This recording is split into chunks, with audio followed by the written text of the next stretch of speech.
بسم اللہ الرحمن الرحیم۔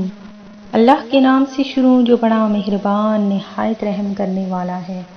مون وظائف چینل کی جانب سے تمام ناظرین کو السلام علیکم ورحمۃ اللہ وبرکاتہ۔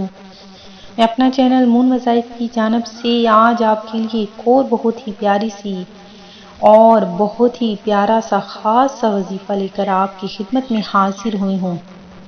حضور نبی کریم علیہ الصلاۃ والسلام کا ارشاد ہے کہ جو بندہ بھی مجھ پر ایک مرتبہ درود پاک پڑھتا ہے تو اللہ تبارک و تعالی اس کے نامہ اعمال میں 10 نیکیاں لکھ دیتا ہے۔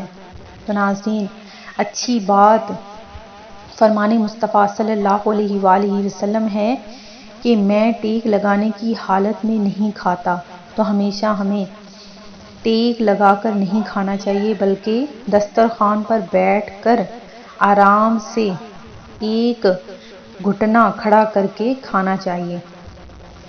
تو ناظرین، آج کی اچھی بات اور درود پاک پڑھتے ہوئے بہت ہی پیارا سا بہت ہی خاص سا وظیفہ جو میں آپ لوگوں کے لیے لے کر حاضر ہوئی ہوں، بہت ہی رحمتوں برکتوں والے مہینے کے صدقے میں اللہ تبارک و تعالیٰ آپ کو اچھے اچھے وظائف کرنے کی توفیق عطا فرمائے۔ کیونکہ جیسا کہ آپ سب جانتے ہیں کہ رجب المرجب کے کچھ دن ہی رہ گئے ہیں، تو ناظرین ان دنوں کو ضائع کیے بغیر اللہ تبارک و تعالیٰ کی بارگاہ میں اپنے گناہوں کی معافی کروا لیں اور خدارا آپ اپنی آخرت کو سنواریں۔ دنیا کچھ دن کی چاندنی ہے، ہمیشہ کی زندگی کی تیاری کریں اور نماز کی پابندی کریں۔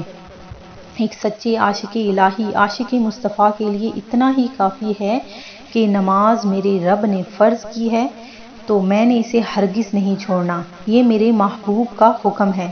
اللہ کریم ہم سب کو نماز کی پابندی کی توفیق عطا فرمائے اور ہمیں زیادہ سے زیادہ درود پاک پڑھنے کی توفیق عطا فرمائے۔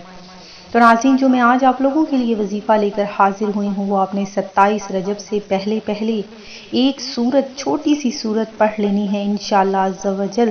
اللہ تبارک و تعالی آپ کو اتنا رزق عطا فرما دے گا کہ آپ کی خالی جھولیاں بھر جائیں گی۔ اللہ تبارک و تعالی آپ کی ہر مراد کو پورا فرمائے گا۔ تو ناظرین، بہت ہی چھوٹا سا خاص سا وظیفہ سننے سے قبل میری تمام نئے آنے والے ویورز سے گزارش ہے، جنہوں نے ابھی ہمارا چینل جوائن کیا ہے وہ اسے سبسکرائب کر لیں اور ساتھ ہی ساتھ بیل آئیکن کا بٹن بھی پریس کر لیں تاکہ ہر نیا آنے والا وظیفہ سب سے پہلے آپ تک پہنچ جائے۔ تو ناظرین، اگر آپ چاہتے ہیں کہ مالا مال ہو جائیں، دولت آپ کے قدموں میں ڈھیر لگ جائے، تو بس چھوٹی سی یہ سورت آپ نے پڑھ لینی ہے۔ کس طرح سے پڑھنی ہے وہ بھی سن لیجئے کہ آپ نے ہر کھانے سے پہلے ہر روز آپ نے رجب کے اس مہینے میں جو بھی دن باقی رہ گئے ہیں، آپ نے ہر